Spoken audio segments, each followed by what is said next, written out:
Welcome to How to Beat the Difference with your hosts, Johanna and Paul. A podcast for the career you want, or maybe just that push you need. If you want to know what your dream career looks like, join us to get inspiration from industry experts that will make that dream career a reality.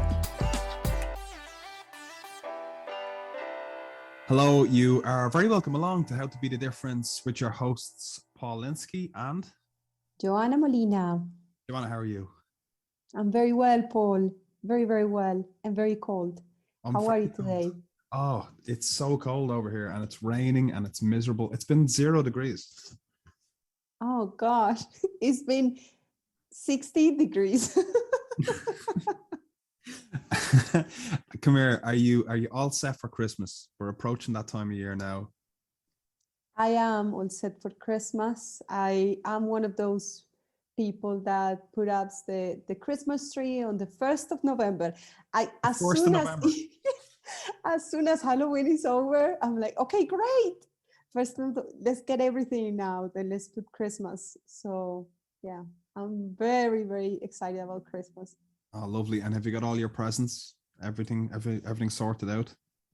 No, not yet. No, not yet. But I actually have something really interesting. So this week was the release of a very, very beautiful Disney film called Encanto. I highly recommend you watching it, Paul. If you want to immerse yourself in Colombia's magical realism. It's beautiful, and I can't wait to go and see it this weekend. Oh, okay, lovely. I'll have to grab the niece and the nephew and bring them along to it just as an excuse. But let's jump into our guest this week, and we're very excited. She is waiting now on the call. And Johanna, do you want to fire away with the intro? So we have today Doménica Obando. She's a Peruvian edtech entrepreneur, CEO and co-founder of Talently, a company that trains Latin American tech talent to get international remote jobs that allow them to double their salaries in 3 months. She has previously been part of the technology programs of Singularity University, NASA, and Google University. So Doménica, we are so happy to have you here today with us. Thank you for your time. And please tell us, whereabouts in the world are you? Hi, Johanna and Paul. Super happy to be here with you guys. Today I'm in Mexico City. I think it's a very exciting city for entrepreneurs today. I'm super excited to be here. Absolutely. I echo that 100%. Could you tell us about your journey to the present day? Sure. I think it's a long journey, but I'll try to summarize it. So I was born in Lima, Peru. Usually people think that I'm Mexican, but no, I'm Peruvian. But I grew up in a small town, beautiful town called Huaraz. That is a mountain place. Then I moved back to Lima for university, and then being able to see the difference between growing up outside of the capital, in a small place, in a small city, and then moving to a big city, it was a big difference for me. And I think it helped me to fall in love early of the power of education, so people can, go to and like to be interested in addressing more interesting challenges, to being more interested in growing in their careers than if you don't have the education opportunity. Then I finished my career in business administration. I started working for a startup very early in my career. It was a SaaS platform. I was only a few months there, but what I learned is that I wanted to become a startup founder. I wanted to try the long shot of becoming a startup founder, to go to a top business school, working at a fund, and then coming back and starting the startup. But hopefully my path was much shorter, and I decided to start my first startup before to start to go into the MBA and everything. And it was because I started a nonprofit organization and fell in love with that. I learned a lot about leadership. Then I moved to the Ministry of Education, so I understand more about the public sector, which is super interesting. Then I had the opportunity to go to interesting entrepreneurship programs in Israel and in Silicon Valley. And after that last program in Silicon Valley, I felt ready and I felt that this is my moment to start becoming an entrepreneur. So I started my first startup, Andy. There is a platform that connected coaches with English learners that wants or that sees English as an opportunity to grow professionally. And then 6 months after, we pivoted it into Talently. So today I'm the co-founder and CEO of Talently. I have 2 co-founders, and what we are building is an upskilling platform that helps tech talent that already have experience in Latin America to get great remote jobs and to upskill their potential so they can really grow through their careers all along their technical careers. And I think we're tackling a unique opportunity in the region because we're seeing a lot of reskilling or skilling platforms helping people to become tech talent, but no one is helping this tech talent that doesn't have a university degree to really take the huge opportunities we have all around the world. What an incredible answer. Thanks so much for that. That was lovely. And yeah, there was something I just picked up on that as well. Like you said that like there was a moment that you wanted to become a startup founder. What was that moment? Was there something that was just like, look, this is what I want? Yeah, I worked at the startup, at a Peruvian startup that was accelerated in Guaira. That was in that times one of the only accelerators, I think not only in Peru, but in the ecosystem, Latin ecosystem. And I think the ecosystem and I think the environment there was really inspiring and was really active. I was the kind of person that always wanted to do something and being in movement and doing a lot of things. And I felt that not only in myself, but in all the environment, in all the founders that were there and the operators that were there. Yeah, I just felt so refreshed and energized. And that's how I feel right now. So it quite was right in terms of what I was expecting of becoming a startup founder. Well, that's amazing. And I can really feel that energy. It's contagious, even with your voice. Well, obviously I'm seeing you right now, but for people listening to you, could you speak a little bit more about Talently? It looks like an interesting business model. What's the concept behind it? Awesome. Well, at Talently, we are an upskilling platform that is focused on people who already have tech experience. Today, we're very focused on our first program that is a program that helps software developers to 2x their salary in only 2 to 3 months of preparation. So our preparation is very focused on what a technical talent that already have experience needs to get a good job. That is to improving their resume, LinkedIn, and technical interviewing, behavioral interviewing, salary negotiation, and other related skills. That's why we are one of the platforms that is delivering the higher outcomes, so 2x, 3x salary in only 2 to 3 months of preparation. That we are very an upskill to placement platform. And the way we monetize this opportunity is that we charge the talent once they get a job. It's not an income share agreement, so they only have to pay one-time success fee of the 50% of their monthly salary. And before they enroll, they pay a tuition fee that assure us that they are going to be committed with their process. Basically, I think it is a very interesting business model, as you just mentioned, because we have one of the most interesting collection rates compared to other programs with income share agreements or different agreements that are paid after. But the other important thing is that we also have an interesting retention as we charge a tuition fee that really help us to commit the talent early on during the experience. Yeah, so this is a bit about Talently. It's an extremely brave business model. It's like almost guaranteed for people who come on board, which is amazing. And I suppose just on the back of that, what are some of your success stories or your favorite ones?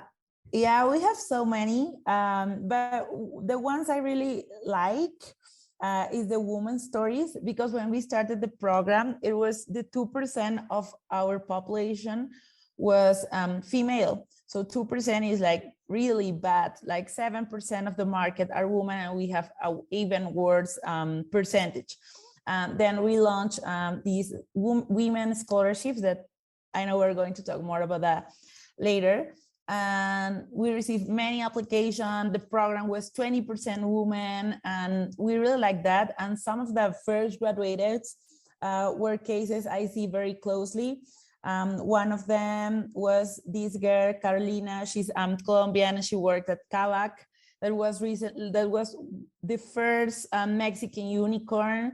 So it was like so exciting that, you know, like to be able to give the opportunity to women to work at these unicorns in Latin America that were like so scarce at that moment. But today, like there are many, but in that moment, it was like super interesting. The other case of Mayra that worked at Globant, and she was like super happy about that. And then we have like workshop with other women, and she was like so empowered after the program, telling others how to get this, because Globant is like a huge aspiration for women, not for women, but for developers in Latin America. Is like considered like the next Google. And then we have also the case of Catherine that worked at Corner Shop by Uber. That is one of the biggest acquisitions in Latin America. Like, yeah, so showing that they can do this, I think it has a 10x impact in the women in the ecosystem. So yeah, I think those are one of my favorite stories. And the thing is that I had these 3 girls in a panel in a workshop for other women looking for that path. So yeah, I felt really inspired about those 3 stories, but not the only. Like, I think we have very other interesting stories of women like working at Microsoft, of other guys working at Nubank and IRL California. And I'm just like so surrounded of these success stories. Yeah, so many. It's so inspirational, and obviously I love these stories as well. I'm a firm believer that we do need more women in tech and STEM in general. And yeah, going from 7 to 20% in your program is amazing. Please, can you explain us why is it important to have more women in the tech industry? And also, what can we do and how can we help so that 20% goes 50%? Sure.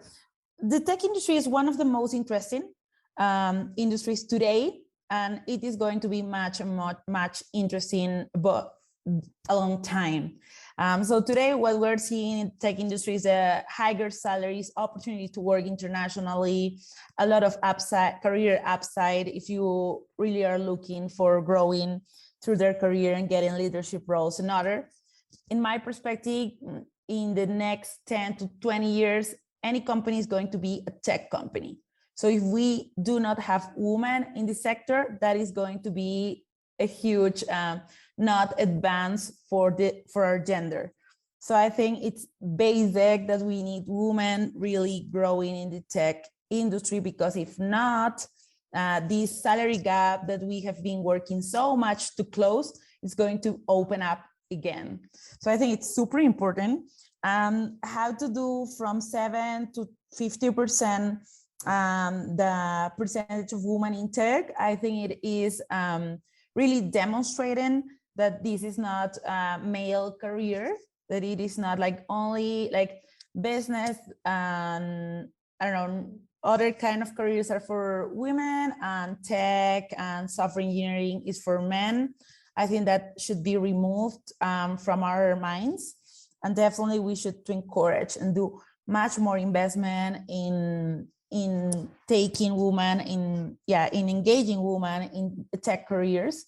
And it have to happen now. And there are many initiatives like Talently doing so, but I think it's not enough. We also need from the corporate and from the public sector to make that happen. Yeah, absolutely. I cannot agree more. At the Intent Group, we're also very focused on that. And I think that one thing you mentioned that is interesting is for the closing the gender gap. Are you doing anything before they actually become professionals, or before they actually can be placed? I mean, once they are in school, for example? Are you doing anything to help inspiring? Because one of the biggest gaps is the dream gap, and is when the kids are in school, even prior to 12 years old, they kind of lose their dreams in being part of technology. Are you doing anything in that space? We are not, but we are happy to see other people doing that. For example, Mari Vélez at Crack the Code. I think you should talk with her. Yes, I have. Yeah. I have, and it's amazing. Yeah, really. Okay, let's get her on the show. Yeah, and also Dolores de Goitisolo with Crack the Code. So I think there are other very interesting women doing that. And I think we start the founders, it's important to be focused. And we are very focused, and I'm personally very passionate with auto learning. So yeah, I did K-12 before, not my passion. But I think, and I'm seeing, and I'm trying to help any way I can the women who are already doing K-12. That's absolutely brilliant. And I suppose like we've covered quite like a wide range of some of the topics that we were going to talk about today, like, but specifically, and you mentioned some of this already, just your experience with EdTech. It's a word that's kind of come in more and more over the last, number of years. But how do you see this industry evolving in the future, the education technology industry? Yeah, EdTech is huge. It's a huge thing. I think it was an industry that was not revolutionized, or that had not innovation previously in the previous 10 to 5 years. But today it is a boom, both in the US, in Europe, and Latin America. It's very clear the companies are emerging and are growing super fast. Today, what I am seeing is that most of companies are between seed to Series A. So I am expecting really to see in the coming 5 to 10 years the next, I think in the or less, the next unicorns or IPOs in EdTech. But I think the biggest change I will be looking for is that university education is not going to be the only option for people who are graduating from schools. So these coding boot camps, these platforms that help people to get ready to job in a more efficient and faster way in some careers, especially in tech today, and in more practical fields, that is happening, and it is closing definitely the gap of income in the region or in other regions too. So I think the growth of EdTech is something that is going to help, I think, our social structure. And yeah, I'm very happy to be there to see that and to contribute in making that happen. Exactly. And that's the positivity and energy that we are all putting into the sector, and at the end in the world. Before we leave, is there anything like advice you would like to give to other entrepreneurs or women entrepreneurs? Yeah, I think if you want to be an entrepreneur, you have to do it now. I think that was one of my biggest discovery. And once I felt confident that this is my moment to make this happen, and I'm going to make this happen. It doesn't matter how, but I have no idea of how, but I will do it. And then you start by learning, but talking with other people, and talking with other people that is smarter than you, I think is great. So today I'm trying, and part of me being here in Mexico City is to find more people, more ambitious, smarter. And I think you can find these everywhere. But I think that Mexico City have some kind of magnet of these ambitious people in the regions comes here. And most of my friends are not Mexican, are like from everywhere that comes here, really are trying to do something different. But these, to start now, to be surrounded of more ambitious and smarter people. And yeah, I think that two advices could work. Thanks so much, Doménica. It's been an absolute pleasure to have you on the show today. Thank you, guys. It was lovely to be here. Thank you, Doménica. And yes, we will look forward to seeing you and Talently grow. Thank you for your time. And that was Doménica. Really lovely chat. What are your thoughts, Paul?